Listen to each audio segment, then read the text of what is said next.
तो जी हाँ, नमस्कार दोस्तों, मैं हूँ अजीत यादव और आप लोग देख रहे हैं भोजपुरी पेज यूट्यूब चैनल। दोस्तों, भोजपुरी इंडस्ट्री का सबसे बड़ा खेसारी लाल यादव गाना लेकर आ रहे हैं। जी बता दें, खेसारी लाल यादव जी का 15 जून को एक गाना रिलीज किया जा रहा है। जी, जिस गाने का नाम है उनके दिल में, जो कि गाना समझ लीजिए इतना बवाल गाना है, इतना बवाल, मतलब भोजपुरी इंडस्ट्री का सबसे बड़ा गाना यह होने जा रहा है ये गाना। जी, और इस गाने में सबसे ज्यादा खर्च किया गया है। जी, जिस गाने को खेसारी लाल यादव ने खुद गाया है और इस गाने को अजय बच्चन जी इस गाने को लिखे हुए हैं। जी, तो दोस्तों बता दें, इस गाने को कंपोजिंग किए हैं शुभम तिवारी जी, कंपोजिंग किए हैं और म्यूजिक बना है शुभम SBR जी।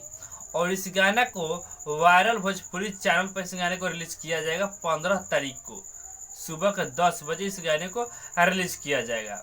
ये भोजपुरी का सबसे बड़ा गाना होने वाला है। जी, तो जितने भी खेसारी लाल यादव का फैन इस वीडियो को देख रहे हैं, इस वीडियो को ज्यादा शेयर कीजिएगा ताकि सभी दोस्तों के पास वीडियो पहुंच जाना चाहिए और पता चल जाना चाहिए कि खेसारी लाल यादव का 15 जून को सुबह 10 बजे वायरल भोजपुरी चैनल पे बवाल तूफान गाना आ रहा है। जी, तो सो एक अपडेट था। अगर पसंद आया हो तो इस वीडियो को लाइक शेयर कर दीजिएगा और हमारे इस चैनल पर पहली बार आए हैं तो चैनल को सब्सक्राइब जरूर कर लीजिएगा।